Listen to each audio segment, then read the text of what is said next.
na programa ay rated PG. Patnubay at gabay ng magulang ay kailangan sa mga batang manonood. Ngayong gabi sa Giorno. Sa aking one-on-one interview para sa Giorno, pakikiligin tayo ni Grace Lee sa kwento ng kanilang namumuong relasyon ni Pangulong Aquino. Paano nga ba nabihag ng Koreana ang puso ng pinakamataas na opisyal ng bansa? Kita sa litrato, namimili si Llamas ng pirated DVD sa loob ng Circle C Mall sa Congressional Presidential Avenue sa QC. Advisor for Political Nang balikan Affairs ng Ronald slide Llamas niya, muling malinis pinaligtas at ng palasyo sa isyu ng pamimili ng Peking DVD. Anong implikasyon ng pitik sa kamay na parusa kay Llamas sa daang matuwid na sinasabi ni Pinoy? Tunghayan ang mga istoryang tampok sa aming programa. Magandang gabi po sa inyong lahat. Ako po si Lucy Cruz Valdez, ang inyong Giorno. Caved in here in Duwag in Israel. We have all these stories, no staff reclining chairs.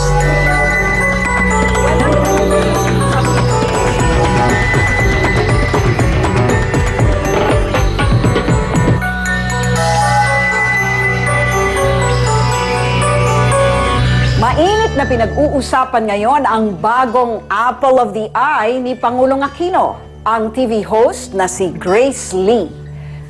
Sa bisperas ng kaarawan ni Pinoy, alamin natin ang score ng Pangulo sa puso ng dalagang Koreana. Well, we're seeing each other.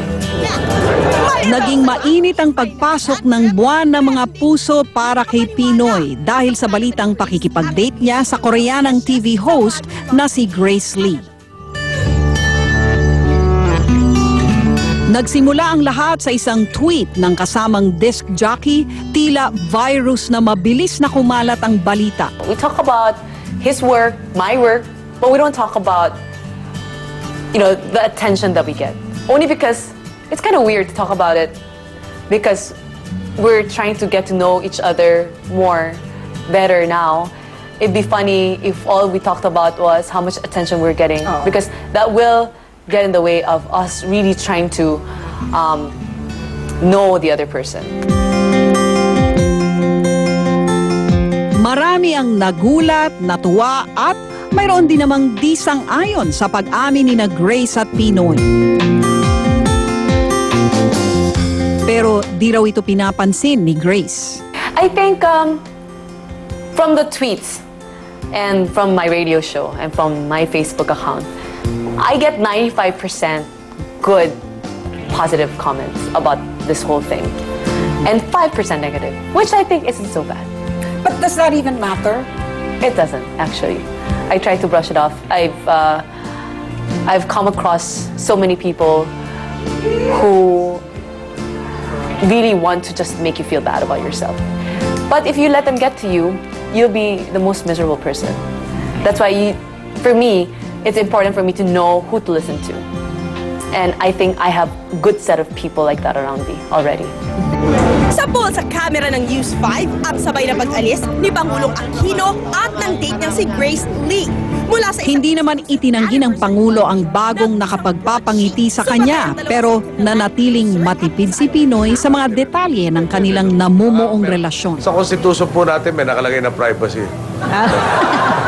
Baka pwedeng mabahagian rin ako ng karapatan na yun under Article 3. Marami ang pamilyar kay Grace Lee.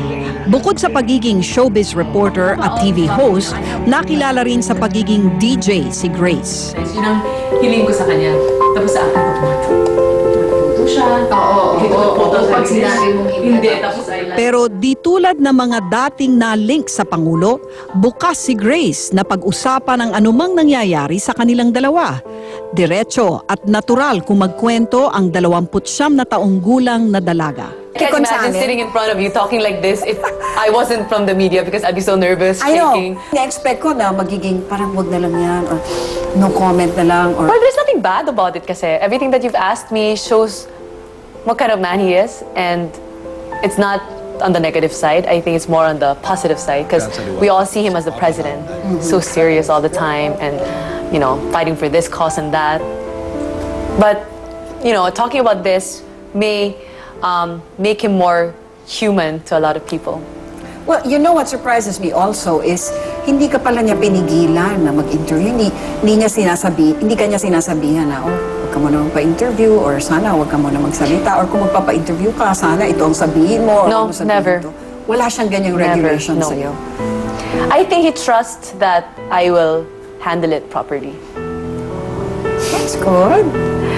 He gives me my space and he respects me the way I respect him. And I think there's that mutual trust. Sa aming kwentuhan, nakita ko ang kumpiyansa nito sa sarili. Marahil isa ito sa nakapagpatibok ng puso ng Pangulo. Pero sabi ni Grace, bago pa dumating si Pinoy, nauna na raw niyang nagustuhan ang pagiging Pinoy. 10 taong gulang si Grace nang mag-migrate sa Pilipinas ang kanyang pamilya. My dad had a business in 1990. And then 2 years after, he really liked the English educational system here and the whole all-girls Catholic institutions like St. Paul, which I attended until high school. When we first arrived here, talagang pag nakakita kami ng Koreans on the street or sa restaurant, natutuwa kami kasi parang Korean sila. Pero ngayon, they're everywhere. Marunong ka pa rin mag-Korean? Yes. At home, I still speak Korean I with my see. parents. So, tatlo-tatlong languages mo ngayon, no? Yes. Korean, Filipino, English. Saan ka pinaka-at home? English. And then Korean and Tagalog, almost at the same level.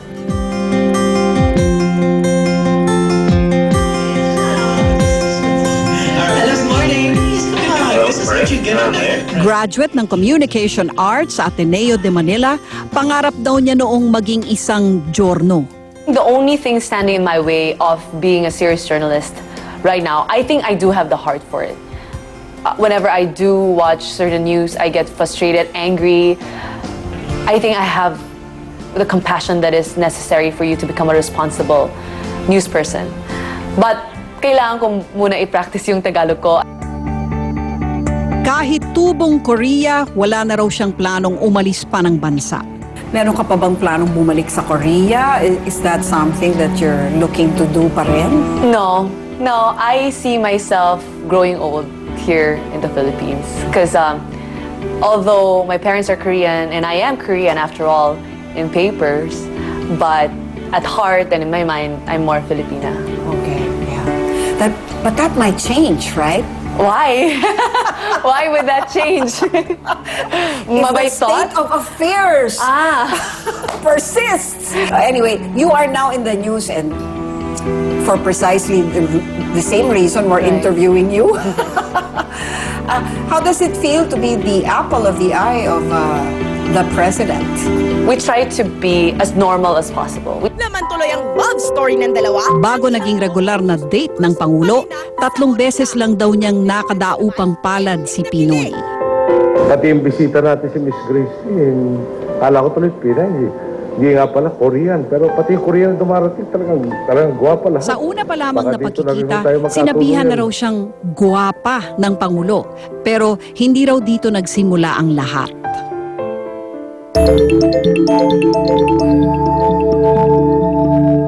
But you're liking him already. That's safe to say. Yeah. Wow. Are you prepared to go all the way to Malacanang? Don't go away.